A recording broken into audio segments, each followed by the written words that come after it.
Hi hello friends, super Kanmani സീരിയലിൻ്റെ latest episode റിവ്യൂയിലേക്ക് എല്ലാ കൂട്ടുകാർക്കും സ്വാഗതം. അങ്ങനെ തന്നെ ഭാഗ്യലക്ഷ്മി ക്രഷിനെ വിളിച്ച് പറയുന്നുണ്ട് കൺമണി എവിടെയാണെന്നുള്ളത്.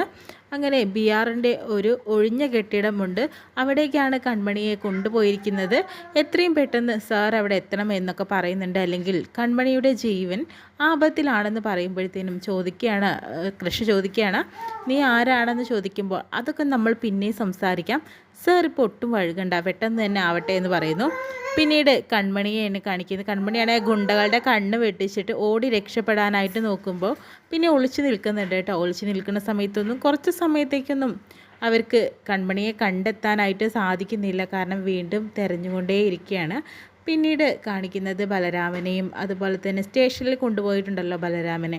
അനീഷ തന്നെ പറയുന്നുണ്ട്, നീ അല്ലേടാ എസ് ഐ കണ്ണമ്മ ചോദിക്കുന്നുണ്ട്, നീ അല്ലേടാ കൺമണിയെ പിടിച്ചുകൊണ്ട് പോയിരിക്കുന്നത്, അതിൻ്റെ ആവശ്യം എന്താണ് നിനക്ക്? നീ അവളെ എന്തിനാണ് നിൻ്റെ കമ്പനിയിലേക്ക് വന്നില്ല എന്ന് പറഞ്ഞിട്ട് അവളെ തട്ടിക്കൊണ്ട് പോവുകയൊക്കെയാണല്ലോ നിൻ്റെ പണിയെന്ന് പറയുന്നു.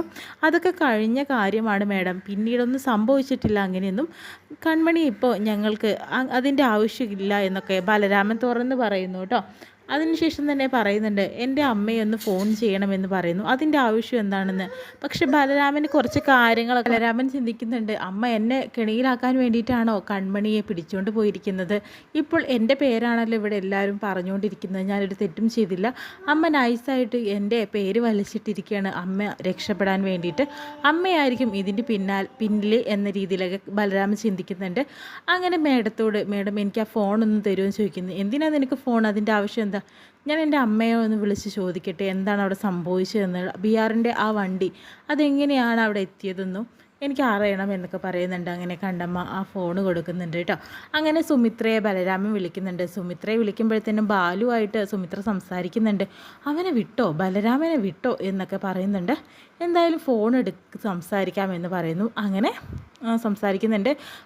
അമ്മയാണോ ആ ബിആറിൻ്റെ വണ്ടി ആ ഗുണ്ടകൾക്ക് കൊടുത്തയച്ചത് എന്ന രീതിയിൽ സംസാരിക്കുമ്പോൾ, നീ എന്താടാ എന്നെക്കുറിച്ച് വിചാരിച്ചിരിക്കുന്നത്? ഞാൻ അങ്ങനെയൊന്നും ചെയ്തിട്ടില്ല. കാരണം എന്ന് വെച്ചിട്ടുണ്ടെങ്കിൽ നീയും ചെയ്തിട്ടില്ലല്ലോ, പിന്നെന്തിനാ അങ്ങനെ വിഷമിക്കേണ്ട കാര്യം? നീ എന്തിനാ എല്ലാവരും നിന്നെ പ്രതിക്കൂട്ടിലാക്കുകയായിരിക്കും അല്ലേ, നീയാണ് കുറ്റം ചെയ്തതെന്ന് പറഞ്ഞിട്ട്. അമ്മ എന്തിനാണ് എൻ്റെ പേര് പറഞ്ഞത്? അതിൻ്റെ ആവശ്യമുണ്ടോ? കാരണം ഇപ്പോൾ എല്ലാവരും എൻ്റെ പേര് പറഞ്ഞിട്ടാണ് കൺമണി മിസ്സിങ് ആണെന്ന് പറയുന്നത്. ഞാൻ ആർക്കും ഒരു ദ്രോഹം ചെയ്തിട്ടില്ലല്ലോ അമ്മ എന്നൊക്കെ പറയുന്നുണ്ട്. പക്ഷേ പിന്നെ ഞാനാണോടാ ചെയ്തത്? നീ എന്തിനാ ഇങ്ങനെ ടെൻഷൻ അടിക്കേണ്ടത്? അതിൻ്റെ ആവശ്യമൊന്നുമില്ല. നിനക്ക് വേണമെങ്കിൽ എൻ്റെ പേര് പറഞ്ഞോ, ഞാൻ ചെന്നോളാം, ഞാൻ അവിടെ ചെല്ലാം എന്നൊക്കെ പറയുന്നുണ്ട് കേട്ടോ. അങ്ങനെ തൻ്റെ മേൽ കുറ്റമില്ല എന്ന രീതിയിൽ എന്നെ സുമിത്ര ബലരാമനെ അടിച്ചേൽപ്പിക്കുക കേട്ടോ ചെയ്യുന്നത്. അതിനുശേഷം തന്നെ ബാലുവും അതുപോലെ സുമിത്രയും കൂടി സംസാരിക്കുന്നുണ്ട്. അവൻ വിചാരിച്ചു നമ്മളെ കെണിയിലാക്കാന്നുള്ളത്. അവൻ കുറച്ച് സംശയങ്ങളൊക്കെ കുടുങ്ങിയിട്ടുണ്ടെന്നൊക്കെ പറയുന്നുണ്ട് കേട്ടോ. അങ്ങനെ അവനെ ഞാൻ വെറുതെ വിടില്ല എന്നും പറയുന്നു. പിന്നീട് ബലരാമനെ കുറിച്ച് പറയുന്നുണ്ട്. അവൻ ആ ഒരു വണ്ടി മിസ്സായിട്ടുള്ള സ്ഥലത്തെക്കുറിച്ച്, ആ വാനയിലേക്ക് പാസ് ചെയ്തിട്ടുള്ള കുറിച്ചൊക്കെ ഇൻഫർമേഷൻ കിട്ടുമ്പോഴത്തേനും ബലരാമൻ അവിടെ എസ് ഐനോട് പറയുന്നുണ്ട്, മാഡം ആ വഴിക്ക് എനിക്കൊരു ഒഴിഞ്ഞ കെട്ടിടം ഉണ്ടെന്നൊക്കെ പറയുന്നുണ്ട്. പെട്ടെന്ന് തന്നെ അവനെ ജയിലിലാക്കുക കേട്ടോ, സെല്ലിൽ പിടിച്ചിടുന്നുണ്ട്. എന്നിട്ട് പറയുന്നുണ്ട്, നീ ഇനി ജീവിതകാലം മുഴുവൻ ഇവിടെ കിടക്കേണ്ടി വരും, നീയാണ് ആ കുറ്റം ചെയ്തതെങ്കിൽ നിനക്ക് പുറം ലോകം കാണാൻ സാധിക്കില്ല എന്നൊക്കെ പറയുന്നുണ്ട്. മാഡം ഞാനൊരു തെറ്റും ചെയ്തിട്ടില്ല എന്ന് വീണ്ടും വീണ്ടും അലമുറയിട്ട് പറയുന്നുണ്ട്. പക്ഷേ ആരും തന്നെ ബലരാമനെ വിശ്വസിക്കുന്നില്ല കേട്ടോ. പിന്നീട് കാണിക്കുന്ന ക്രഷിനെയാണ്. ക്രഷാണെങ്കിലോ കൺമണിയെ തെരഞ്ഞുകൊണ്ട് പോവാട്ടോ ആ ഒരു സ്ഥലത്തേക്ക് പോവുകയാണ് ചെയ്യുന്നത്. അപ്പോഴത്തേനും വിളിക്കുന്നുണ്ട്, എടാ കൃഷി നീ എവിടെയാടാ എന്ന് പറയുന്നു. ആ കൺമണിയുള്ള സ്ഥലത്തേക്ക് പോയിക്കൊണ്ടിരിക്കുകയാടാ എന്ന് പറയുന്നുണ്ട്. എനിക്ക് ആകെ ടെൻഷൻ ആവുന്നുണ്ട്, അവളെ കണ്ടു കിട്ടിയാൽ മതിയായിരുന്നു എന്ന് പറയുന്നു. അപ്പോഴത്തേനും മഹി പറയുന്നുണ്ട്, അവളെ തീർച്ചയായും കണ്ടു കിട്ടൂടാ. പിന്നെ ഒരു പ്രധാനപ്പെട്ട ഒരു കാര്യം കൂടിയുണ്ട്, ആ ബലരാമനെ പോലീസ് അറസ്റ്റ് ചെയ്തു എന്ന് പറയുന്നുണ്ട് കേട്ടോ. അവനത് കിട്ടണമെന്നും കൃഷും അതുപോലെ മഹിയും കൂടി സംസാരിക്കുന്നുണ്ട്. ഇനി അവൻ പറഞ്ഞോളൂ കൺമണിക്ക് എന്താണ് സംഭവിച്ചത് എന്നുള്ളത്. പിന്നീട് കൺമണിയെ തന്നെ കാണിക്കുന്നത്. കൺമണിയാണെങ്കിൽ ഗുണ്ടകളുടെ കണ്ണ് വെട്ടിച്ചാടെ ഒളിച്ചിരിക്കുകയാണ്. പക്ഷേ അവരാണെങ്കിലും അവനെ കണ്ടു കെട്ടുമ്പോഴത്തേനും അവരെല്ലാവരും കൂടി, നീ എന്താടി ഒളിച്ചു നിൽക്കുവാണോ എന്ന് ചോദിക്കുന്നുണ്ട് കേട്ടോ. നിന്നെ അങ്ങനെ ഒളിച്ചു നിൽക്കാൻ സമ്മതിക്കുമോ എന്ന് പറഞ്ഞ് പിന്നെയും പിടികൂടി കൊണ്ടുപോകട്ടോ ഗോഡൗണിലേക്ക്. അപ്പോഴത്തേനാണ് സുമിത്ര വിളിക്കുന്നത്. അപ്പോഴത്തേനാണ് കാണിക്കുന്നത് ഗോകുലിനെയും അതുപോലെ തന്നെ ഗോകുൽ അമ്പലത്തിൽ വന്നിട്ട് പ്രാർത്ഥിക്കാട്ടോ ചെയ്യുന്നത്. അപ്പയ്ക്ക് ഒരബദ്ധം വരാതിരിക്കാൻ വേണ്ടിയിട്ട് നിന്നെ എന്നും പ്രാർത്ഥിക്കുന്ന ഒരാളല്ലേ എൻ്റെ അപ്പ, എന്നിട്ട് എന്തിനാണ് എൻ്റെ അപ്പയ്ക്ക് ഈ ഗതി വരുത്തിയതെന്നൊക്കെ ചോദിക്കുന്നുണ്ട്. അപ്പോഴത്തേക്കും നന്നായി പ്രാർത്ഥിച്ചുകൊണ്ടിരിക്കുന്ന സമയത്ത് തന്നെയാണ് അവിടേക്ക് അച്ഛൻ വരുന്നത്. കൺമണിയുടെ അച്ഛൻ വരുന്നുണ്ട് കേട്ടോ. എന്താ മോനെ നീ ഇങ്ങനെ കരഞ്ഞ് പ്രാർത്ഥിക്കുന്നത് എന്നൊക്കെ ചോദിക്കുമ്പോഴത്തേനും അപ്പയുടെ കാര്യം ഓർത്തപ്പോൾ കരഞ്ഞതാ അച്ഛാന്ന് പറയുന്നു.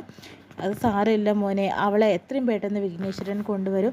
കാരണം നിനക്ക് ഏറ്റവും പ്രിയപ്പെട്ടവളല്ലേ നിൻ്റെ അപ്പ. നീ പ്രാർത്ഥിച്ചാൽ വിഘ്നേശ്വരൻ കേൾക്കാതിരിക്കില്ല എന്നും അച്ഛൻ പറഞ്ഞു കൊടുക്കുന്നുണ്ട്. അങ്ങനെ രണ്ടുപേരും കൂടി നിന്ന് പ്രാർത്ഥിക്കുന്നു കേട്ടോ.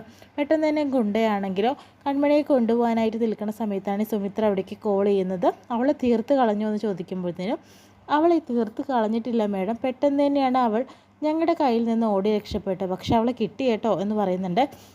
ഇനി താമസിപ്പിക്കേണ്ട കാര്യമില്ല, അവൾ പെട്ടെന്ന് തന്നെ ഓടി രക്ഷപ്പെടുന്നതിന് മുന്നേ ഇപ്പം തീർത്ത് കളയാമെന്ന രീതിയിലൊക്കെ ഗുണ്ടകളോട് സംസാരിക്കുന്നുണ്ട്. അങ്ങനെ സുമിത്ര പറയുന്നുണ്ട് വേഗമാവട്ടെ, അവളെ തിരഞ്ഞ് ആളുകൾ വരാൻ സാധ്യതയുണ്ടെന്നും പറയുന്നു. അങ്ങനെ തന്നെ കണ്ടോടി ആ ഒരു നമ്പറിൽ കോൾ വന്നു, ബലരാമൻ സാറാണ്, നിന്നെ തീർത്ത് കളയാനാണ് സാറ് പറഞ്ഞിരിക്കുന്നത് എന്ന് പറയുന്നുണ്ട്. അങ്ങനെ ഗോഡൗണിലേക്ക് കൊണ്ടുപോയതിന് ശേഷം തന്നെ കത്തി വെക്കുന്നുണ്ട് കേട്ടോ. നീ പറഞ്ഞില്ലേ നിന്നെ രക്ഷിക്കാൻ ആരെങ്കിലുമൊക്കെ വരുമെന്ന്, എവിടെ പറയുന്നുണ്ട്. അപ്പോഴത്തേനും കൺമണി പറയാണ് എന്നെ രക്ഷിക്കാൻ വരുമടാ, വിഘ്നേശ്വരൻ വരും എന്നൊക്കെ പറഞ്ഞു കൊടുക്കുന്നുണ്ട്. ആ എവിടെ നിനക്ക് കാണട്ടെ നിൻ്റെ വിഘ്നേശ്വരൻ എവിടെ വരുന്നത് എന്നുള്ളത്. അപ്പോഴത്തേനും പെട്ടെന്ന് തന്നെ ഗുണ്ടകളെ തല്ലി ചതച്ചുകൊണ്ട് തന്നെ കൃഷി അവിടേക്ക് വരുന്നുണ്ട് കേട്ടോ. കൃഷി വരുമ്പോഴത്തേനും കൺമണി അത്ഭുതപ്പെടുന്നുണ്ട്, തന്നെ രക്ഷിക്കാൻ ക്രിസ്സാറ് വരുന്നുണ്ട്. അതിനുശേഷം എല്ലാവരെയും ചവിട്ടി ഒതുക്കിയതിന് ശേഷം തന്നെ കൺമണിയെ കെട്ടിപ്പിടിക്കുന്നൊക്കെ ഉണ്ട് കേട്ടോ. കൺമണി നിനക്കൊന്നുമില്ലല്ലോ എന്നൊക്കെ പറഞ്ഞു കൊടുക്കുന്നുണ്ട്. അപ്പോഴത്തേനും കൺമണിക്ക് മനസ്സിലാവുന്നുണ്ട് എന്നെ രക്ഷിക്കാൻ വിഘ്നേശ്വരൻ അയച്ചതാണ് കൃഷി സാറിനെ എന്ന്. അങ്ങനെ ഗുണ്ടകളെല്ലാം തന്നെ തല്ലി ചതച്ചതിന് ശേഷം തന്നെ കൺമണിയും കൃഷും കൂടി അവിടെ നിന്ന് രക്ഷപ്പെട്ട് ഓടുകട്ടോ ചെയ്യുന്നത്. കൺമണി വേഗം വന്നോ എന്ന് പറഞ്ഞ് കൺമണിയുടെ കൈ പിടിച്ച് കൃഷ് അവിടെ നിന്ന് ആ ഗോഡൗണിൽ നിന്ന് ഓടി രക്ഷപ്പെടാനായിട്ട് നോക്കുന്നു. പക്ഷേ ഗുണ്ടകൾ വീണ്ടും കൺമണിയുടെയും കൃഷിൻ്റെയും പുറകെ തന്നെയാണ്, പറഞ്ഞിട്ട് കാര്യമില്ല. എന്തായാലും കൺമണിയെ രക്ഷിക്കാൻ കൃഷി വന്നു. കൃഷി എന്തായാലും കൺമണിയെ പുറത്തെത്തിക്കുന്നുള്ള കാര്യത്തിൽ യാതൊരു തരം സംശയമില്ല. കാരണം എന്ന് വെച്ചിട്ടുണ്ടെങ്കിൽ കൺമണി കൃഷിയുടെ ജീവനാണ്. അതുകൊണ്ട് തന്നെ അവൾ ഒരിക്കലും ഒരു ആപത്തിൽ നിന്നും വിട്ടുകൊടുക്കാൻ കൃഷി ഒരിക്കലും കഴിയില്ല. ഇത്രയും കാണിച്ചിരുന്നത് നല്ലൊരു എപ്പിസോഡിൻ്റെ വിശേഷം കഴിയുന്നു.